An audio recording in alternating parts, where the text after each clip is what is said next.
Et puis, il y a certains frères qui ont développé un système théologique d'interprétation pour pouvoir comprendre ce genre de passage, mais pas seulement, mais toute la parole de Dieu.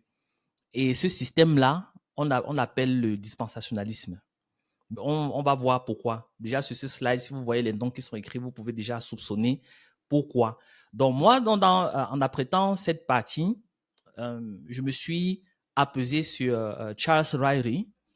Donc, Ryrie, c'est l'un des théoriciens reconnus, autorités du dispensationalisme. Donc, celui-là, l'une de ces personnes qui a eu à moderniser la pensée du dispensationalisme. Et puis, il s'inscrit dans la lignée de ses prédécesseurs, illustres prédécesseurs, comme Scofield, par exemple, Moody, Darby, qui devraient aussi être assez connus, eux-mêmes des produits de la fraternité de Plymouth dans les années 1830. Donc, c'est de là qu'on peut retracer vraiment une formulation du dispensationalisme, c'est-à-dire une doctrine ou bien un système théologique qui se base sur un ensemble de dispensations. Donc maintenant, la dispensation, c'est quoi? Ryrie, lui, il définit la dispensation comme une économie distincte dans l'accomplissement du dessein de Dieu. Une économie distincte dans l'accomplissement du dessein de Dieu. Mais ce que Ryrie fait, donc, c'est qu'il essaye de corriger la définition que Scofield, avant lui, avait eu à donner et qui se retrouve dans les Bibles Scofield, qui sont distribuées un peu partout sur la planète, on va dire. Dans les Bibles Scofield, vous allez trouver cette définition de la dispensation comme une période de temps au cours de laquelle l'homme est mis à l'épreuve en ce qui concerne l'obéissance à une révélation spécifique de la volonté de Dieu. Donc, une période de temps où l'homme est mis à l'épreuve. Donc, il y a quelque chose que Dieu révèle et il s'attend à ce que l'homme suive. Exemple, Dieu se révèle à Abraham, il dit, OK, je vais faire une alliance avec toi par la circoncision, par exemple. Il s'attend à ce que Abraham réponde positivement à cette invitation-là. Et puis, dans la période d'Abraham, il y a quelque chose qui va se passer et cette période-là va être nommée dispensation. Donc, pour prendre un exemple. Le problème avec ça, c'est que ce que Dieu fait, ou bien l'agissement de Dieu est circonscrit dans le temps, n'est-ce pas, est circonscrit dans le passé. Et c'est ça que Ryrie veut un peu éviter, parce que là, ça va rapidement amener des critiques pour dire, est-ce que Dieu est le même hier, aujourd'hui et éternellement? Est-ce que Dieu change? N'est-ce pas? Ou bien l'action de Dieu, il y a de cela, dans l'Ancien Testament, est-ce que cela n'est plus valable aujourd'hui? Si oui, l'Ancien Testament, par exemple, n'est plus importante pour nous, ou bien n'est plus important pour nous. Et ça, c'est l'erreur qu'il ne faut pas faire. Donc, c'est pour ça que les successeurs de Scofield ont essayé d'apporter une définition un peu plus consistante, en disant qu'une dispensation est une économie, donc c'est-à-dire une décision céleste, un décret qui est mise à disposition, n'est-ce pas, des hommes pour influencer l'histoire humaine ou bien pour influencer l'homme dans le sens de le pousser, n'est-ce pas, à l'obéissance ou bien à ce que les desseins de Dieu s'accomplissent. Donc, quand on dit ça comme ça, donc en principe, ce n'est pas un problème. La dispensation, telle que Ryrie l'a définie, ce n'est pas un souci. Pourquoi? Parce que même dans d'autres courants théologiques, les dispensations existent.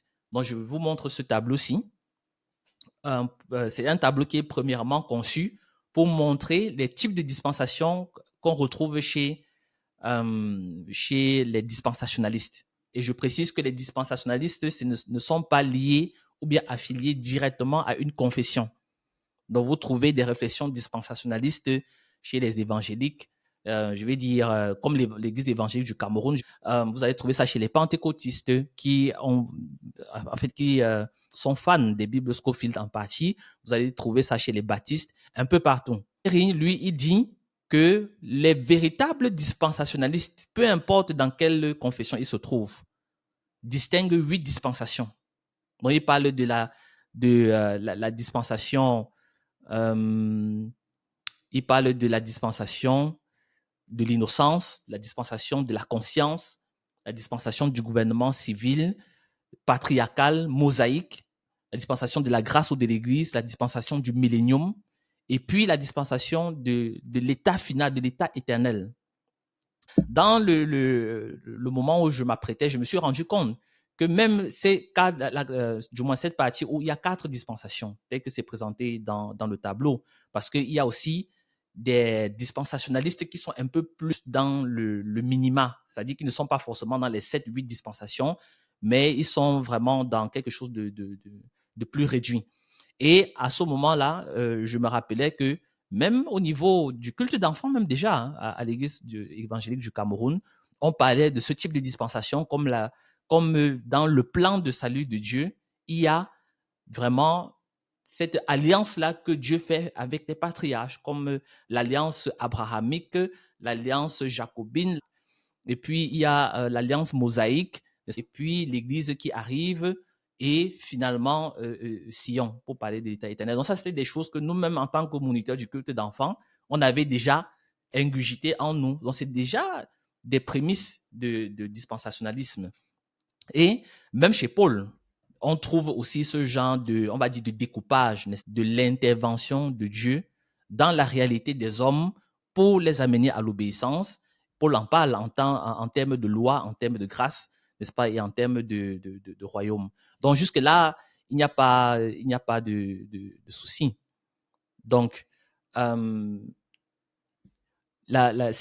genre de subdivision, n'est-ce pas, l'âge de l'économie de l'intervention divine, on va dire, dans le monde, a une influence mondiale, bien qu'elle est récente, puisque lorsqu'on parle des années 1830, c'est pas assez loin par rapport à l'histoire de l'Église en général.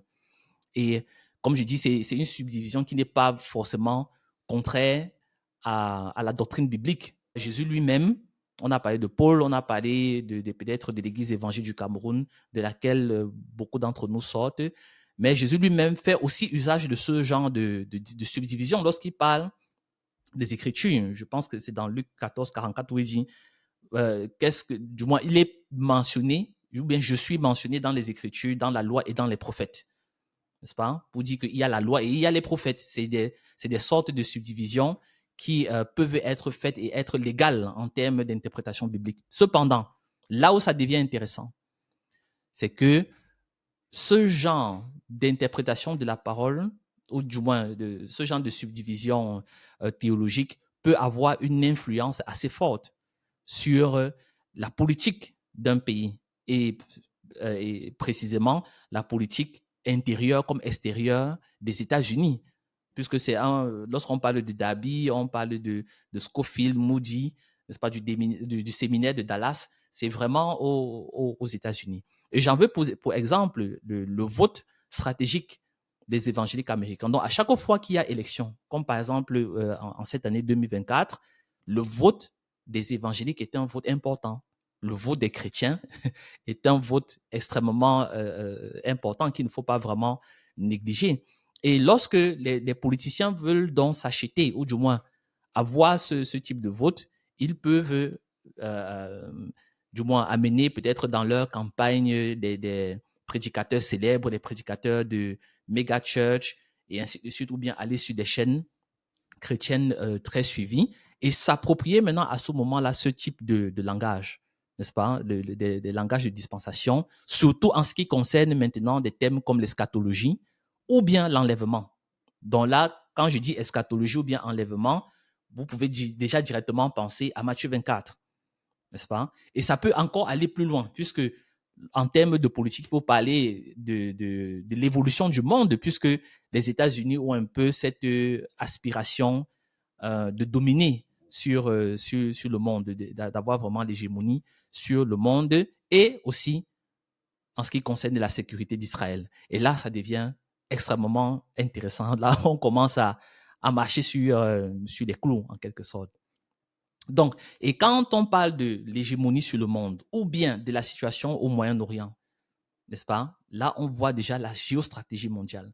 Comment est-ce qu'une compréhension de la parole de Dieu, une technique théologique peut influencer tout le monde entier et attirer, n'est-ce pas, l'attention sur la politique d'un pays ou bien même sur les destinées des gens. Et lorsqu'il y a des personnes, n'est-ce pas, peut-être des adversaires des États-Unis ou bien des concurrents, des observateurs mondiaux qui comprennent ce jeu, même avec les votes, comme j'ai dit, puisque actuellement, par exemple, on observe ce combat politique qu'il y a entre Kamala Harris et Donald Trump. Et du côté de Donald Trump, on sent que, OK, les chrétiens vont forcément un peu se ranger.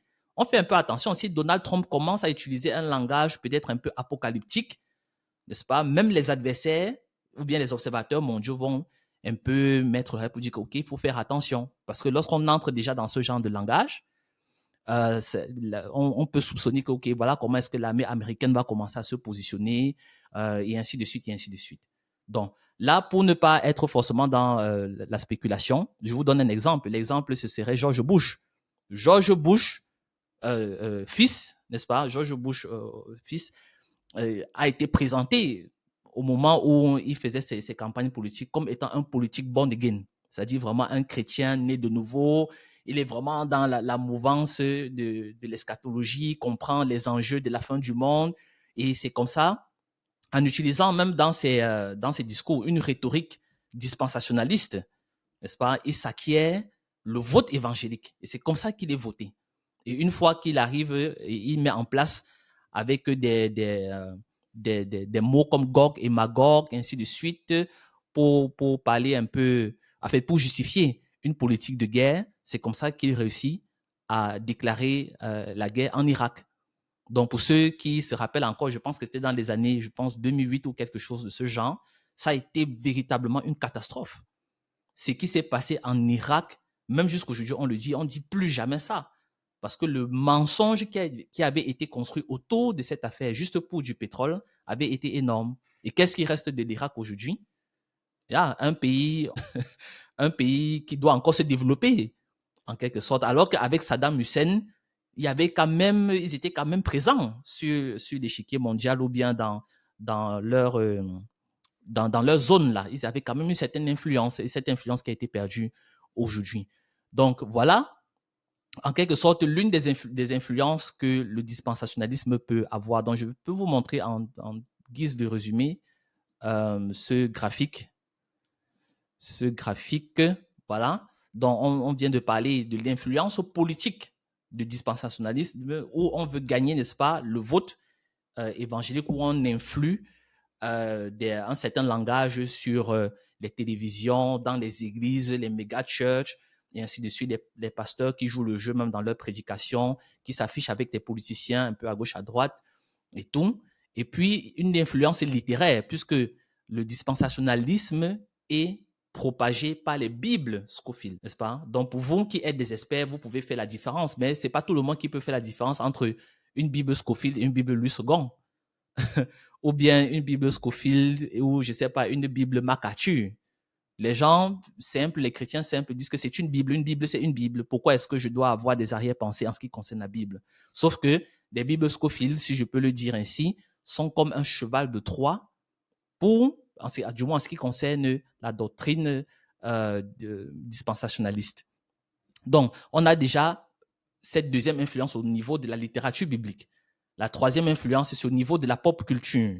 Donc, lorsque vous voyez cette image, vous voyez l'acteur qui est là, qui est mondialement connu, star hollywoodienne, Nicolas Cage, qu'on ne présente plus, qui a promu, de par son image, parce que son frère est un chrétien, on va le dire comme ça, et puis son frère s'est vraiment battu pour que Nicolas Cage, célèbre, puisse mettre ce film-ci en avant. Donc, le film, c'est Left Behind, donc vraiment un film connu. Un film connu, et c'est un film qui a permis à ce que le dispensationalisme gagne énormément en influence culturelle. Un film qui a été vu partout et qui est même justement tiré ou bien qui s'inspire du livre du même nom du célèbre pasteur Tim LaHaye. Il est très connu partout dans le monde, même en Afrique, n'est-ce pas? Au pays, les gars regardaient ce genre de film. Et ou bien, une fois que certains sont arrivés, même en Allemagne, ont eu la possibilité d'avoir Internet, c'était des choses qui circulaient vraiment inbox un peu partout pour dire que, bon, voilà, les films chrétiens qu'on peut regarder aussi et tout. Sauf que le film Left Behind donc propage une interprétation de Matthieu 24 et de la fin des temps qui est très dispensationaliste, dont on va voir pourquoi. Et ça reste donc dans le subconscient des uns et des autres. Donc ça veut dire que si moi je vois le film, je me rends à une étude biblique avec des frères, on se dit, OK, on va lire Matthieu 24, on va faire l'étude biblique avec Matthieu 24. Inconsciemment, je peux me retrouver en train d'interpréter le texte d'une manière dispensationaliste sans me rendre compte, parce que j'ai eu à ingurgiter, n'est-ce pas, du left behind et ainsi de suite. Donc, c'est un film qui a une image, qui donne, ou du moins qui donne une image assez sombre de l'enlèvement et qui place les églises, ou bien qui a eu à placer les églises ou les chrétiens dans une sorte de léthargie ou de pessimisme. Et cela, donc, ça influence vraiment leur enthousiasme pour l'évangélisation, puisqu'on s'est dit que, bon, de toute façon, ce monde ici va périr. Nous n'allons pas, nous les chrétiens, nous sommes les élus, nous n'allons pas subir la tribulation. Avant que la tribulation n'arrive, nous serons déjà enlevés. Donc, on n'a pas besoin de trop se gêner. On reste dans notre petit coin, dans notre petit club de chrétiens. On fait nos choses en attendant le retour du Christ. N'est-ce pas? Donc, il y a une idée un peu sélective là. Non, pas même pas sélective, c'est peut dire une idée élitiste, n'est-ce pas, du chrétien qui n'est pas véritablement ce que le Seigneur attend de nous. Alors, vous êtes parvenu à la fin de cette vidéo. Je voudrais vous remercier et vous inviter à laisser un commentaire, vous abonner, placer aussi un pouce bleu pour liker la vidéo et puis n'hésitez pas à la partager à d'autres personnes qui pourraient en être intéressées. Merci infiniment et que le Seigneur vous bénisse.